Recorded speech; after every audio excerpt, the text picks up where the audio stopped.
Dear students, in this lecture we will prove Riesz representation theorem. Let us see the statement of Riesz representation theorem. Riesz representation theorem. It is one of the fundamental results in functional analysis. The statement of Riesz representation theorem is: let f be a functional in H star where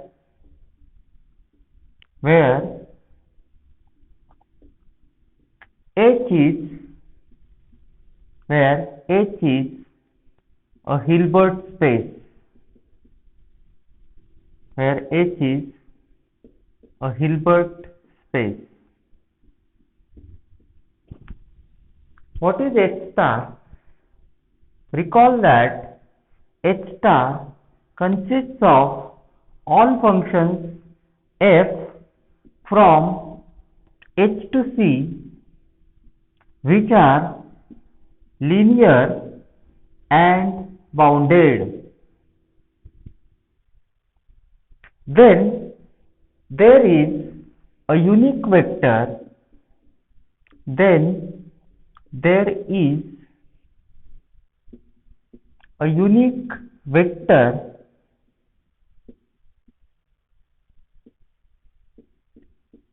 In unique vector y in H such that f is equal to fy. That is, what is fy? In previous lecture we have defined fy as function from H to C, and it is given by fy of x is equal to inner product of x and y. That is, f of xy is equal to fyx is equal to, I made mistake here, I should write fx is equal to fyx, that is equal to inner product of xy for all x belongs to H. For all x belongs to H. So proof: note that a functional is expressed in terms of inner product. So this functional is expressed in terms of inner product. That is the importance of Riesz representation theorem. Means functional can be expressed using or in terms of inner product, and that simplifies further treatment or calculations on functional. So proof: if f is equal to 0, then we can clearly take y is equal to 0. Let f be not equal to 0. So we are done in the case when f is equal to 0. So let f be not equal to 0. We have to prove that there is a unique vector y in H such that this condition gets satisfied. So we will divide the proof in two parts: existence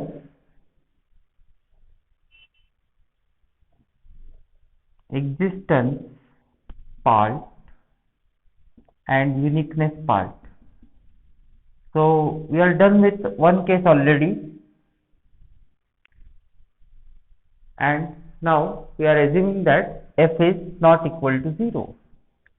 And the next part will be uniqueness part. Let M be a null space of F. M be a null space of F. That is, M is equal to set of those vectors in H under F which get mapped to 0. So it is null space or kernel of F. As F is not equal to 0, we know that kernel is always closed linear subspace of H. So further, F is not equal to 0, so M is a proper closed linear subspace, a proper closed linear subspace of H. M is a proper closed linear subspace of H. By known theorem, recall that in the topic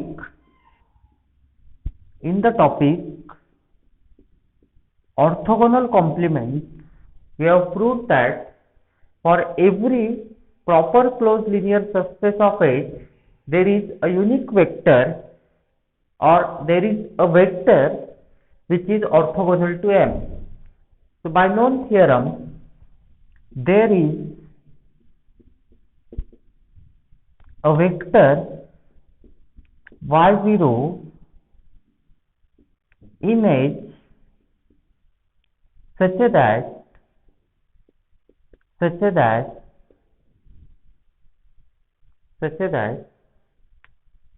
y0 is orthogonal to M.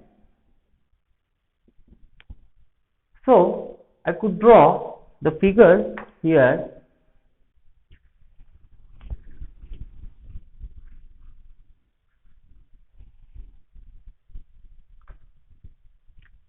In figure, I could draw it M, and there is a vector y0 such that it is orthogonal to M. Take y is equal to alpha y0, where alpha is equal to fy fy0 conjugate upon norm of y0 square.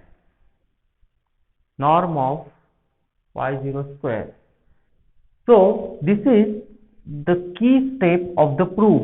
It is the most important step. This is the key step of the proof.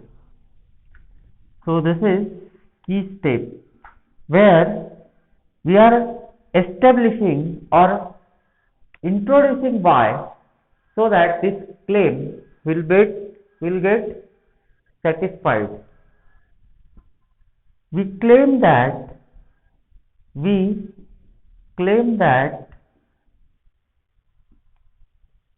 fx is equal to fyx is equal to inner product of x and y for all x belongs to H. So call this as star. Say this is statement star.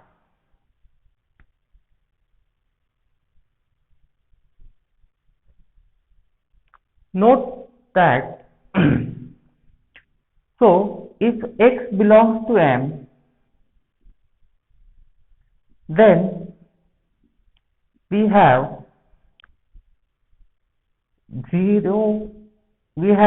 fx is equal to 0, and it is also equal to inner product of x and y.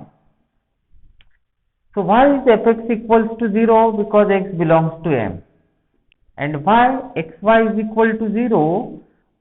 Because y is orthogonal to M, as y0 is orthogonal to M. y0 or y is orthogonal to M. Y is scalar multiple of y0. Since y0 is orthogonal to M, y is also going to be orthogonal. Also,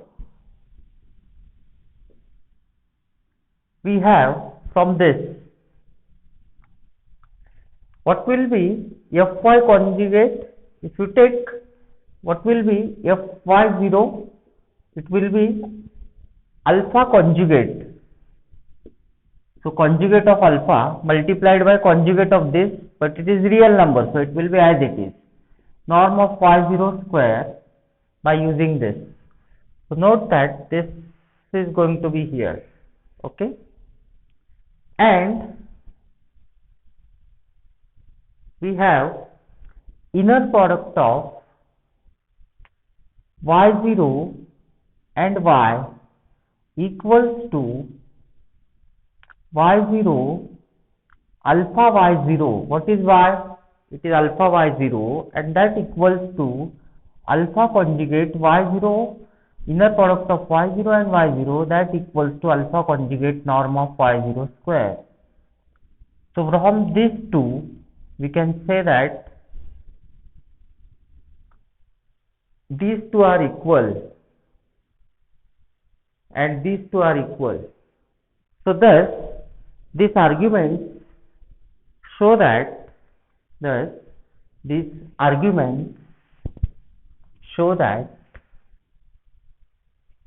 we have thus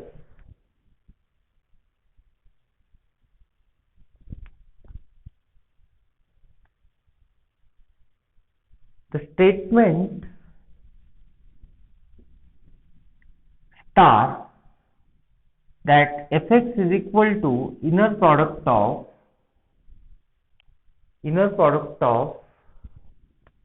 x and y, or I could write it as fyx, which is equal to inner product of xy for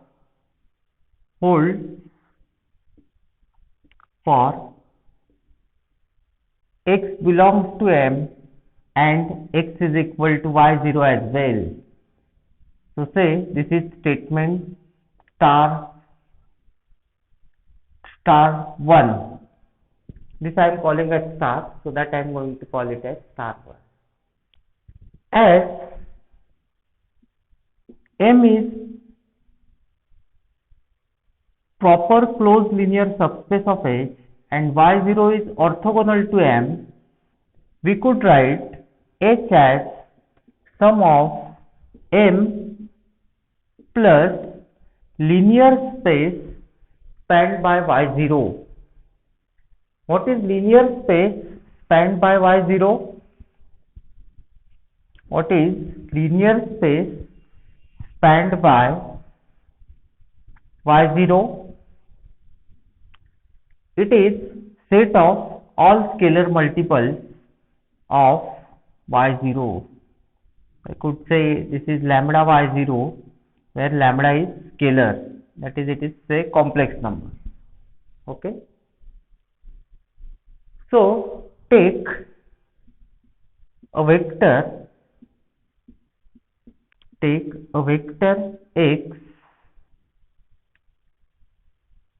in H as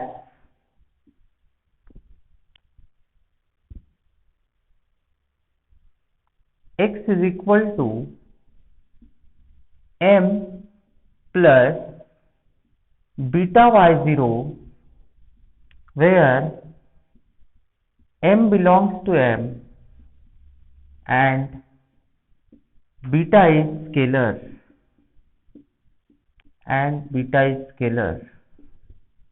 So M belongs to M, and we are taking this from the set y0. So this beta y0 belongs to this set that you note. Okay. Then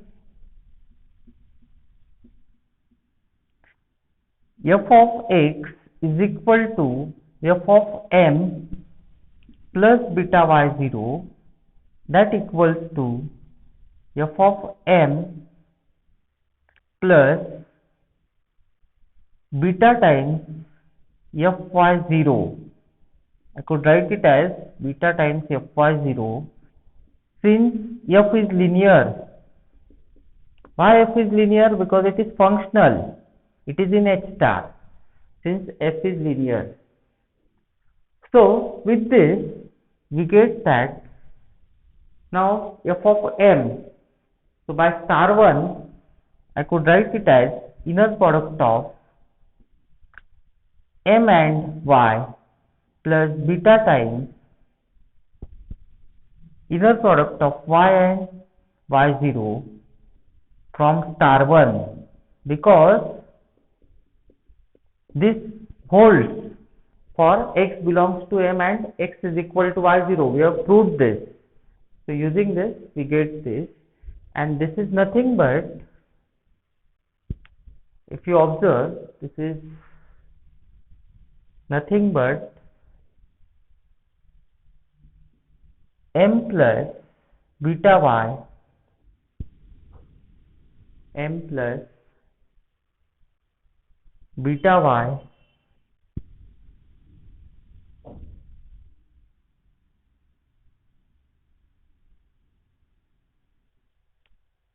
if I am correct. So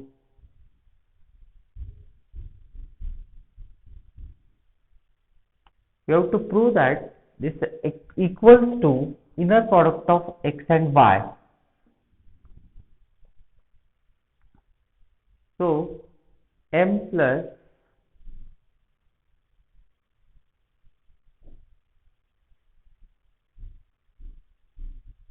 and beta, the choice is scalar such that choice of beta is in our hand. So I could make it as beta as fx upon fy0. So with this choice you can observe that if we take beta in this way, then that is going to be equal to inner product of m plus beta y0 y. So with this choice we get this as m plus beta y0 y, and that equals to inner product of x and y as required. Okay. So fx is equal to xy for all x belongs to hy. Thus I request you to verify the calculation part. It is quite easy to verify. So thus what we proved is this: fx is equal to inner product of xy, which is equal to fyx for all x belongs to h. This completes the existence part for all x belongs to h. So this completes the, there was correction involved here. I should write it as beta y0 y. That is correct. So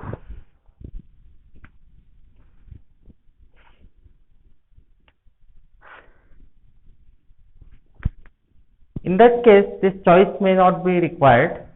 It's optional to have this.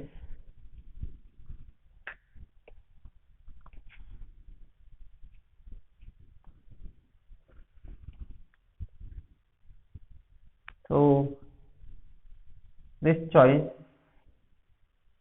may not be required here for this, because we are getting the required result.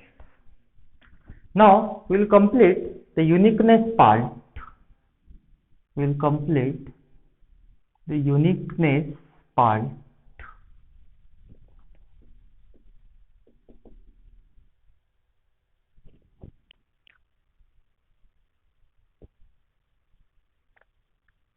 Suppose let fx is equal to fyx is equal to xy and fx is also equal to fy dash x is equal to xy dash for all x belongs to H. For all x belongs to H. Then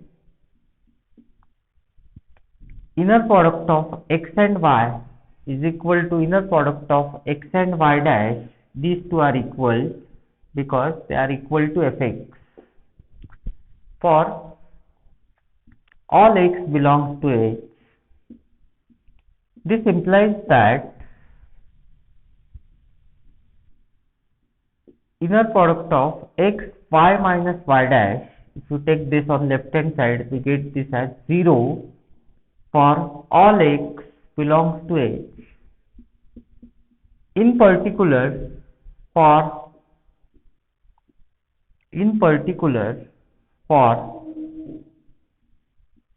x is equal to y minus y dash, we have inner product of y minus y dash with itself is 0.